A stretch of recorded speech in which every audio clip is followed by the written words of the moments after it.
Okay, so you sent us this story, Testo and Collado, Yeah, and we kind of had to do a deep dive on this one. definitely. A wrestling match between Joe Rogan and Volodymyr Zelensky hmm with God and George Carlin as the commentators. I mean, come on, how could we not?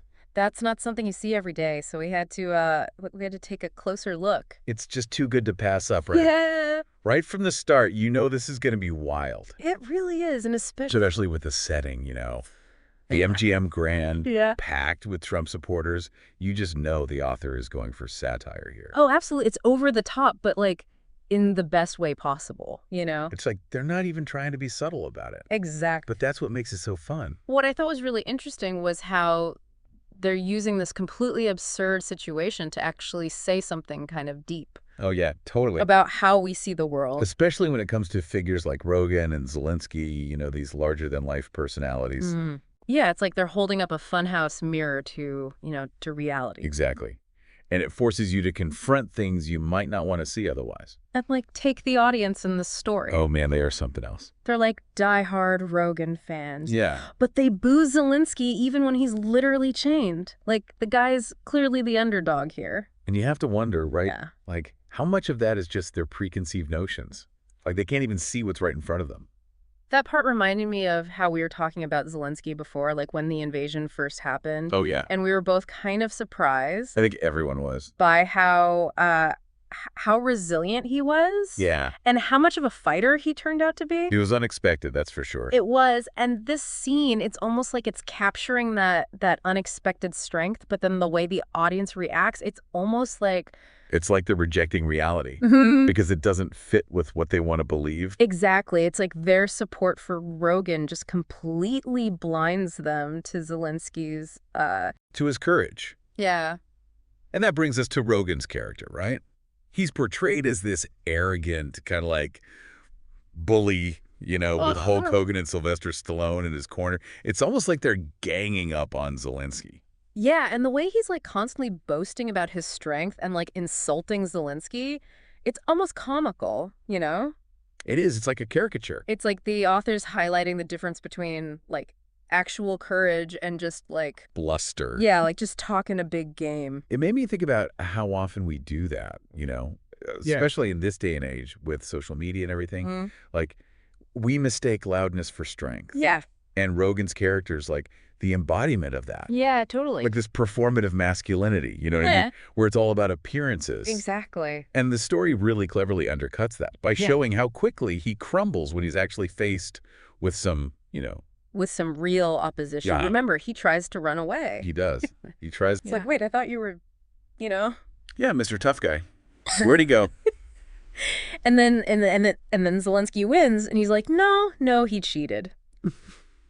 Because he used the chains. Yeah. Right, like the very things that were supposed to hold him back.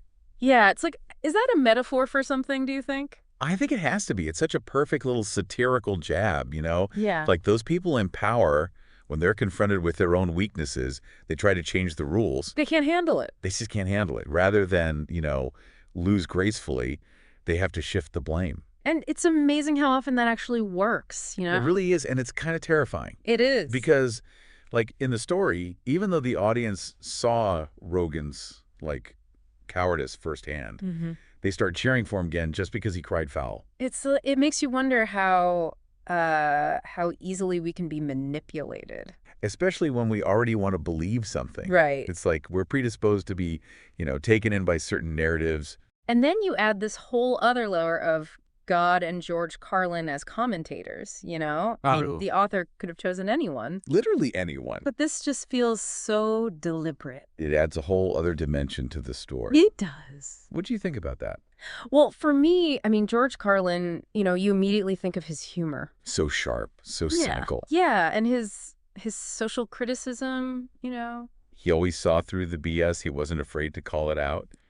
Exactly. And God, I mean, what do you even say about that? It's like he represents like this weary observer. Yeah, that's it, exactly. Like We're human folly. someone who's seen it all before. Yeah. Like the endless cycle of conflict and delusion. Yeah. But there's no judgment, really. No, it's more like Disappointment. Yeah, yeah. Like a parent watching their child make the same mistakes over and over again. It's like they're both giving us this like detached cosmic perspective on this very earthly drama playing out in the ring. And it makes you think, you know? It's not just entertainment.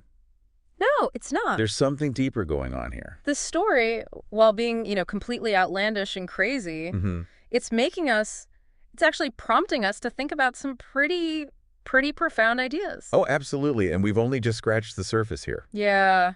There's so much more to unpack. We've got to dive deeper into this testo enchilado.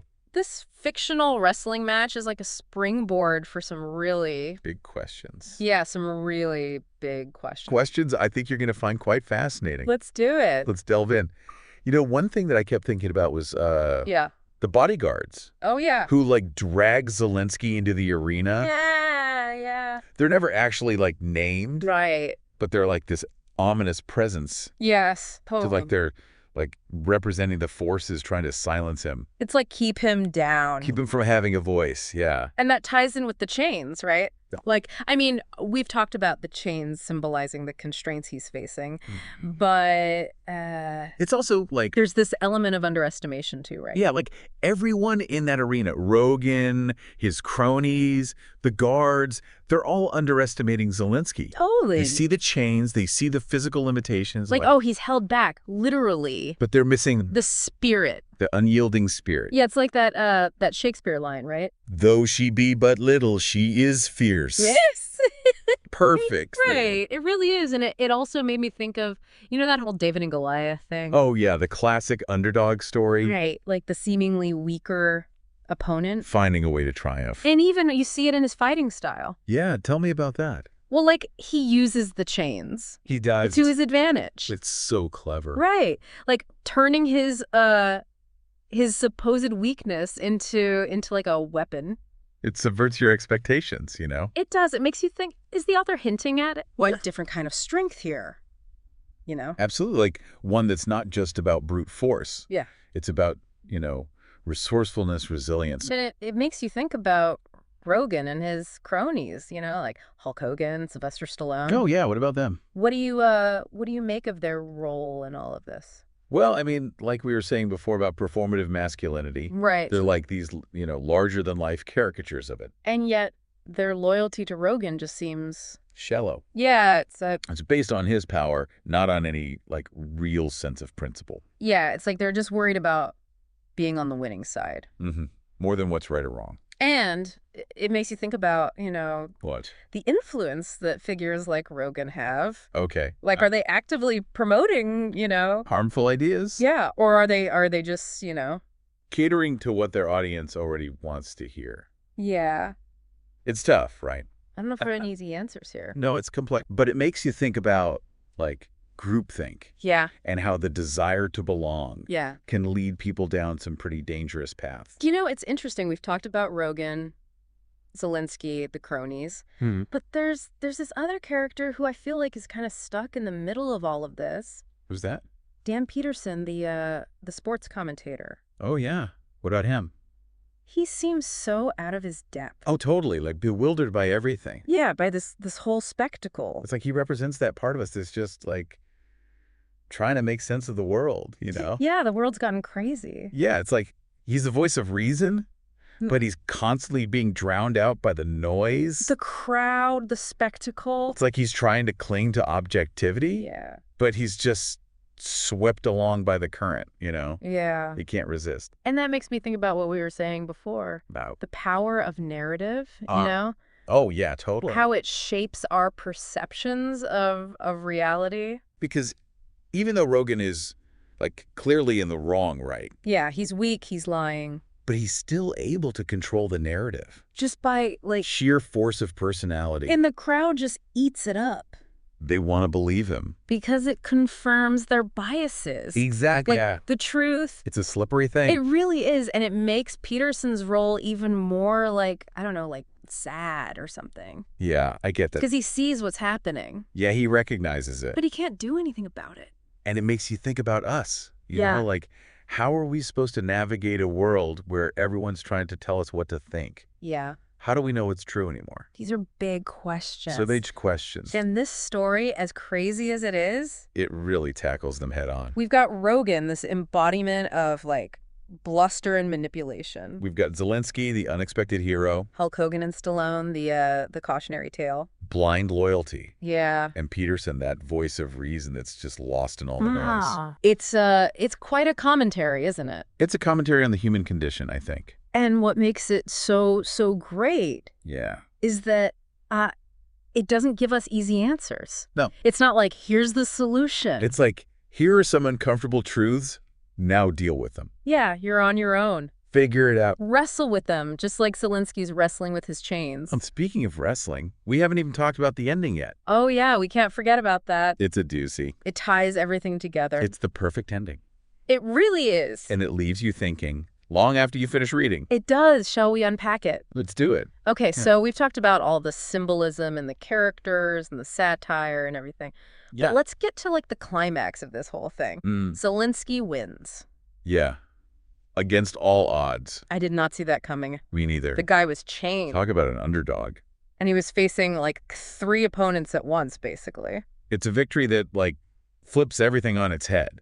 It really does. And then get this. The audience, like those die-hard Rogan fans, they boo him. They boo the guy who just won. It's insane. It really is. It's like that moment just sums up everything we've been saying. About, like, truth. Right. And how fragile it is. Yeah, and how, like, people will just cling to what they already believe. Even when it's clearly wrong. They're so deep in their support for Rogan that they literally can't accept reality. They need him to be the winner, no matter what. It's like, it says so much about human nature, you know? Doesn't it? We want to be right, even when we're wrong. And it's not just the audience either. Right. Rogan himself, he can't accept it either. Oh, yeah. Remember, he's like, no, he cheated. He used the chains. He's like rewriting the rules of the match. After he's already lost. It's just like, dude, you tried to run away. And then the worst part is the audience buys it. They start cheering for him again. It's like their need to believe in Rogan is just stronger than anything else. Stronger than logic? Stronger than fairness. It's a scary thought, isn't it?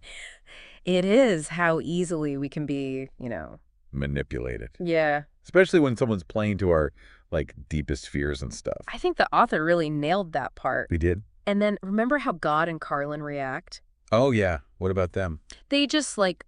Shake their heads. Walk away. And they're just like, we're out of here. Like they've seen it all before. It's like they're saying, this is humanity for you. This is what you get. The rise of, like, these demagogues, the manipulation. The spectacle, the whole thing. It's almost like, it makes you feel kind of hopeless. A little bit, yeah. Like, this is just how it always goes. But then again, I don't think it's entirely hopeless. No, I don't think so either. There's also, like, maybe a challenge in there. Like a call to action, almost. Yeah, like, they may be leaving the arena. God and Carlin. Yeah. But the story ends with Rogan escaping through the ropes. And the audience is still there. Throwing stuff in the ring, total chaos. So like the author saying, okay, this is where we are right now. Yeah. But it doesn't have to be where we end up. Like, it's up to us to change things. Exactly. It's our choice. Are we going to be like that audience, blindly following whoever shouts the loudest? Yeah, whoever's, exploiting our fears. Or are we going to do something different? That's the question, right? That is. This whole deep dive, it started with a wrestling match. Which is already pretty wild. Yeah. But we ended up talking about, like, everything. Truth, loyalty, responsibility. I mean, it's a lot to unpack. And the author does it all with, like, humor. And satire. Yeah, like, even when they're pointing out these dark parts of, human nature. They still make you laugh. Yeah, it's pretty amazing. It's a reminder that, like, even when things are tough, we can still find moments of, I don't know. Levity. Yeah, levity, insight, even hope. It's a fictional story. But the questions it asks. They're all too real. And those questions, they stick with you. Long after you finish reading. They make you think. So, keep thinking. Yeah. Keep questioning. Keep diving deeper. Who knows what you might find? Exactly.